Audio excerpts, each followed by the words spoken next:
B27 positive ಅಂತ ಒಂದು autoimmune ಡಿಸ್ಕ್ರಿಟೆಡ್ condition ನೀವು ಕೇಳಿರ್ತೀರಾ.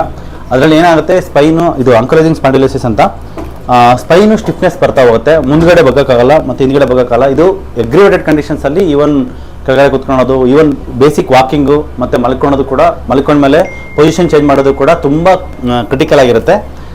ಇವರು ಗಂಗಾವತಿಯಿಂದ ಬಂದಿದ್ದರು. ಇವರಿಗೆ B27 ಪಾಸಿಟಿವ್ ಗೊತ್ತಾಗಿ ಆಲ್ಮೋಸ್ಟ್ ಒಂದು 6 months 8 months ಆಗಿತ್ತು.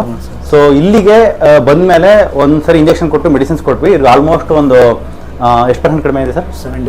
70% ಕಡಿಮೆ ಆಗಿದೆ. ಮೂಮೆಂಟಲ್ಲಿ ಬೆಟರ್ ಅನಿಸ್ತಾ ಇದೆ ನಿಮಗೆ? ಮೂಮೆಂಟಲ್ಲಿ ಏನು ಪ್ರಾಬ್ಲಮ್ ಇಲ್ಲ ಸರ್. ಮಲ್ಕೊಂಡಿದ್ದಾಗ ಸ್ವಲ್ಪ ಸ್ಟಿಫ್ನೆಸ್ ಅದಿದೆ. ಓಕೆ. ಸೊ ಮೇನ್ಲಿ ಇದು ಕೆಳಗಡೆ ಮುಂದೆ ಬಗ್ಗೋದು, ಹಿಂದೆ ಮೇಲೆ ಇದು ಮಾಡೋದು, ಅದನ್ನು ಒಂದು ಮಾಡಿ ಕೆಳಗಡೆ ಬಂದು ಮತ್ತೆ ಇದಕ್ಕೆ ಸಂಬಂಧಪಟ್ಟಿರ್ತಕ್ಕಂಥ ಈ ಥರ ಮಾಡಿದಾಗ ಮುಂದೆ ಬಗ್ಗೆ ಸರ್, ಮುಂದೆ ಬಗ್ಗೆ ಇಲ್ಲಿ 2 ಲೈನ್ ಹಾಕಿದ್ರೆ ಆ ಲೈನು ಎಲಾಂಗೇಟ್ ಆಗಬೇಕು. ಅಂದರೆ ಇದು ಏನಾಗ್ತಿದೆ, ಲೈಕ್ ಫ್ಲೆಕ್ಸಿಬಿಲಿಟಿ ಬಂದಿದೆ ಅಂತ. ಮತ್ತೆ ಮೇಲೆ ಎತ್ತಿ ಸರ್, ಕೈ ಮೇಲೆ ಎತ್ತಿ, ಕೈ ಎರಡು ಮೇಲೆ ಎತ್ತಿ, ಹಿಂದೆ ಬಗ್ಗೆ ಹಿಂದೆ ಎಸ್.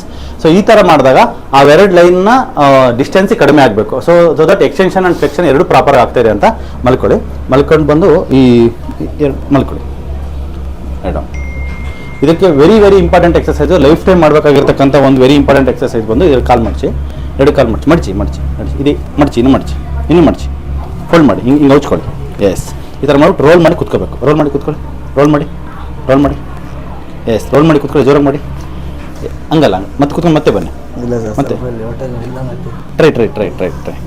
ಟ್ರೈ ಅದು ಬಂದು ಅದ್ರ ರಿಲೇಟೆಡ್ ಏನಿಲ್ಲ, ಹಿಂದ್ಗಡೆ ಸರಿ ಆಗ್ಬೇಕು. ಹಿಡ್ಕೊಂಡು ಚಕ್ಬಕ್ಲು ಹಾಕೋಬೇಡಿ, ಹಂಗೆ ಕುತ್ಕೊಳ್ಳಿ. ಎಸ್, ಜಂಪ್, ಎಸ್, ಬಿಡಿ, ಹಂಗೆ ಬನ್ನಿ, ಮಾಡ್ಕೊಳ್ಳಿ. ಎಸ್ ಮಾಡಿ, ಎಸ್. ಇದನ್ನು ಬೆಳಗ್ಗೆ ಒಂದು 40-50, ಸಾಯಂಕಾಲ 40-50 ಕಂಪಲ್ಸರಿ ಮಾಡಬೇಕು. Morning evening 2 time. ಈ ಎಕ್ಸಸೈಸ್ ಮಾತ್ರ ಕಂಪಲ್ಸರಿ ಮಾಡಬೇಕು. ನಮಗೆ ಫ್ಯಾಟಿ ಲಿವರ್ ಇತ್ತು ಅಂತಂದರೆ ಇವರಿಗೆ ಫ್ಯಾಟಿ ಲಿವರ್ ಇರೋದ್ರಿಂದ ಸ್ವಲ್ಪ ಅಸಿಡಿಟಿನ ಎಲ್ಲ ಇರುತ್ತೆ. ಸೊ ಹಂಗಾಗಿ ಮುಂದ್ಗಡೆ ಸ್ವಲ್ಪ ಹಿಡ್ಕೊಂಡಂಗೆ ಆಗುತ್ತೆ, ಅದು ಹೋಗುತ್ತೆ, ಅದೇನು ತೊಂದರೆ ಇಲ್ಲ. ಮೇನ್ಲಿ ನಮಗೆ ಫೋಕಸ್ ಮಾಡಬೇಕಾಗಿರೋದು ಬಂದು ಸ್ಪೈನ್.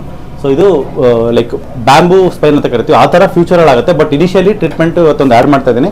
ಕೊಟ್ಟಿರ್ತಕ್ಕಂಥ ಬೇಸಿಕ್ ಮೆಡಿಸಿನ್ಗೆ 70% ಕಡಿಮೆ ಆಗಿದೆ. ನೀವೇನೇನು ಡಯಟ್ ಮಾಡಿಸಿ ಇಲ್ಲಿ ಬಂದಮೇಲೆ ಏನು ಬಿಟ್ಟಿದ್ದೀರಾ? ನೀವು ಅದು ಏನು ಅಡ್ವೈಸ್ ಮಾಡಿ ನೀವೇನೇನು ಬಿಟ್ಟಿದ್ದೀರಾ ಪ್ರಾಕ್ಟಿಕಲಿ? ಬೇಕರಿ ಐಟಮ್ಸ್ ಎಲ್ಲ ಅವಾಯ್ಡ್ ಮಾಡಿದ್ವಿ, ಟೀ ಕಾಫಿ ಎಲ್ಲ ಅವಾಯ್ಡ್ ಮಾಡಿ, ನಾರ್ಮಲಾಗಿ ಮೈದಾ ಐಟಮ್ ಯಾವುದು. ಮೇನ್ಲಿ ಈ ಫುಡ್ಸ್ನ ದಯವಿಟ್ಟು ಅವಾಯ್ಡ್ ಮಾಡೋಣ ನೀವು ಅಭ್ಯಾಸ ಮಾಡ್ಕೊಳ್ಳಿ ಸ್ನೇಹಿತರೆ. Thank you.